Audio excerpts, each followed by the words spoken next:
Hi friends, welcome back to my channel. నేను మీ అమ్ము లోకేష్. ఇవాళ మనం అఫ్ఘానీ ఎగ్ కర్రీ చేసుకుందాం. ఇది షాదీ వాళ్ళ దానిలో అయితే చాలా చాలా ఫేమస్. సో అక్కడే ఎందుకు, మనం కూడా ఇంట్లో చేసుకోవచ్చు కదా హెల్తీగా. సో ఈ రెసిపీ మీకోసమే. సో ఎలా చేయాలి ఏంటి అనేది ఇంకా ప్రాసెస్లోకి వెళ్ళిపోదాం, పదండి. ఒక బౌల్లో వాటర్ తీసుకుందాం ఫస్ట్, తర్వాత స్టవ్ ఆన్ చేసేద్దాం. దానిలో నేను 6 ఎగ్స్ తీసుకుంటున్నాను. మీరు ఎన్ని తింటే అన్ని ఎగ్స్ తీసుకోవచ్చు.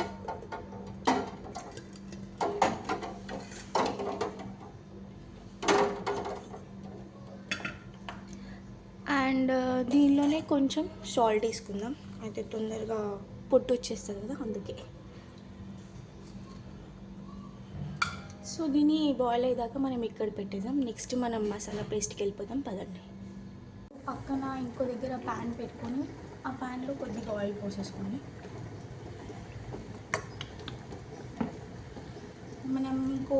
మనం కోసి పెట్టుకున్న 2 మీడియం సైజ్ ఆనియన్స్,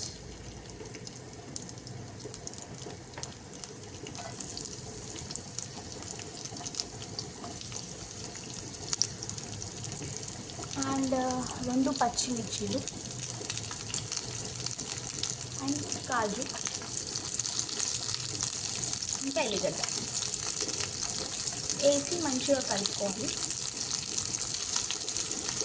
మొత్తం అన్నీ నీట్గా కలుపుకోవాలి.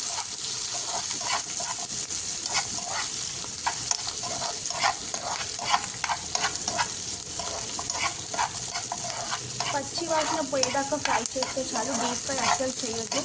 ఆనియన్ మారొద్దు కూడా. సో జాగ్రత్తగా ఇక్కడ ఫ్రై చేసుకొని అప్పుడే టేస్ట్ వస్తుంది, లేకపోతే టేస్ట్ మొత్తం చేర్చేదైపోతుంది.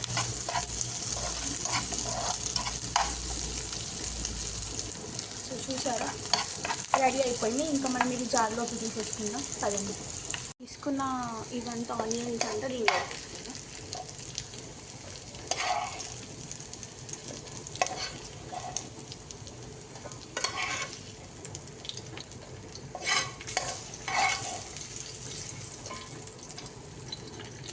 అండ్ దీనిలోనే కొంచెం కొత్తిమీర కూడా వేసేసుకోవాలి. ఇంకా దీన్ని మనం పేస్ట్ చేసేసుకుందాం, పదండి. ఇంకో ప్యాన్ పెట్టుకొని దానిలో ఆయిల్ వేసుకోండి.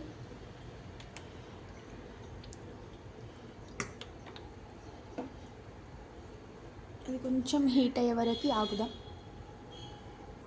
సో ఆయిల్ హీట్ అయిన తర్వాత ఫస్ట్ హోల్ గరం మసాలా వేసేసుకోవాలి. దానిలోనే ఒక 1 స్పూన్ జింజర్ గార్లిక్ పేస్ట్, అది కూడా ఫ్రై చేసుకోవాలి. ఇంకా దానిలోనే పేస్ట్ కలుపుకోవాలి.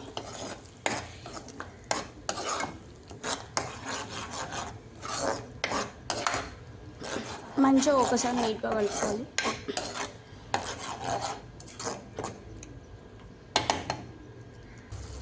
దీనిలోనే 1/2 టీ స్పూన్ పసుపు,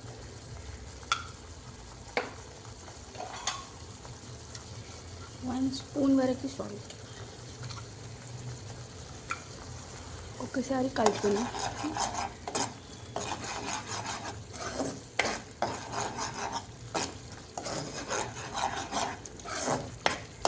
కింద మాడకుండా జాగ్రత్తగా కలుపుకోవాలి.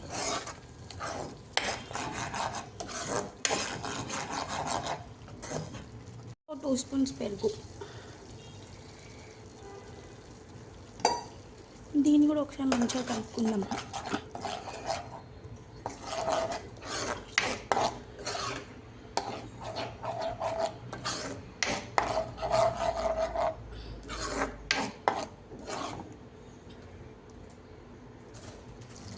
దీనిలో మీరు ఫ్రెష్ క్రీమ్ కూడా యాడ్ చేసుకోవచ్చు, నా దగ్గర లేదు. సో నేనైతే కర్డ్ యూజ్ చేశాను. కర్డ్ ఇంకా ఫ్రెష్ క్రీమ్ యూజ్ చేయండి, టేస్ట్ ఇంకా చాలా బాగా వస్తుంది. ఇట్లా మొత్తం ఆయిల్ తేలాలి. ఆయిల్ తేలే వరకు మనం వెయిట్ చేయాలి.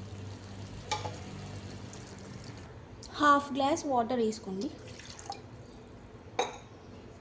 వేసి మళ్ళీ ఒకసారి నీట్గా కలుపుకోండి.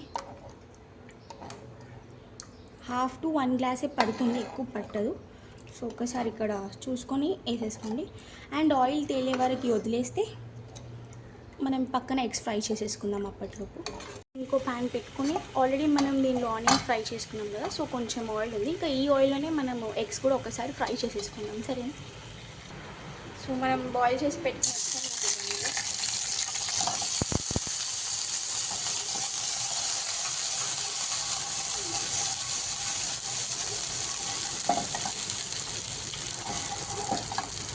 ఇక్కడ ఇంకొక 2 ఎగ్స్ మిక్స్ అవుతున్నాయి కదా, అవి ఎక్కడ పోయినాయో చెప్పండి. ఆర్యా 2 మూవీలో లాగా గుడ్డు పోయిందా అంటే నిజంగా నాకు 2 ఎగ్స్ మాయమైపోయినాయి. నాకు తెలియదు ఎవరు తీసుకున్నారో. సో ఎవరు తీసుకున్నారో కావాలి అంటే కమెంట్ చేయండి, చెప్తాను.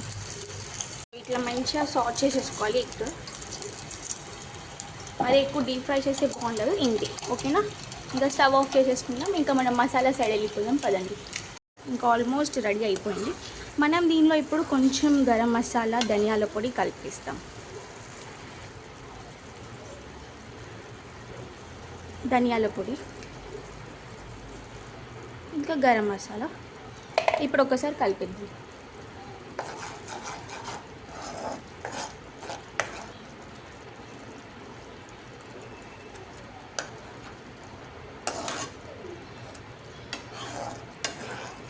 ఇంకా ఎగ్స్ వేసేసుకుందాం దీనిలోనే. ఇంకా అది ఆయిల్ పైనకి తేలే వరకు వదిలేస్తే ఇంకా మన Afghani egg curry ready. So first మసాలాలన్నీ మంచిగా కలిపేదాకా మంచిగా కలపండి. దీనిలో కింద మాడకుండా జాగ్రత్త. చిన్నగా స్టవ్ పెట్టుకోండి, లేదు అంటే మీడియం ఫ్లేమ్లో అయినా ఓకే, కానీ చూసి కలుపుతూ ఉండాలి. బట్ టేస్ట్ మాత్రం చాలా అంటే చాలా బాగుంటుంది. స్మెల్ మాత్రం సూపర్ వస్తుంది. ఆల్రెడీ కూడా దీనిలో వేసేద్దాం.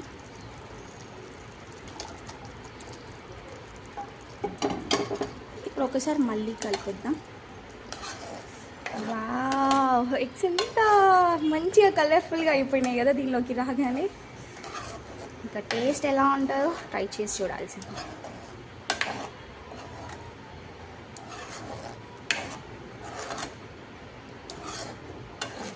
సో ఇంకా దీన్ని ఒక 5 minutes అట్లా వదిలేద్దాం. ఆయిల్ పైకి తేలుతుంది ఇంకా. సరేనా,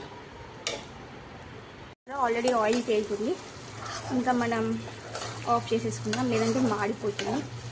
సో మీకు కనిపిస్తుంది కదా ఇట్లా ఆయిల్ తేలాలి, చూడండి. మరి ఎక్కువసేపు పెట్టేస్తే మాడిపోతుంది. సో ఇంకా ఇది సర్వింగ్ బౌల్లో తీసేసుకుందాం కదా. సో చూసారా, మన Afghani egg curry ready. Super అంటే సూపర్ ఉంది. టేస్ట్ మాత్రం మీరు పక్కా ట్రై చేయండి. అసలు ఎంత టేస్ట్ ఉందంటే చాలా చాలా టేస్ట్ ఉంది. పక్కా అంటే పక్కా ట్రై చేయండి. అండ్ నా వీడియోస్ కనుక నచ్చితే ఏం చేయాలో తెలుసు కదా, like, share, subscribe and notifications on చేసుకోండి. Thank you so much. ఉంటాం, అలా బాయ్.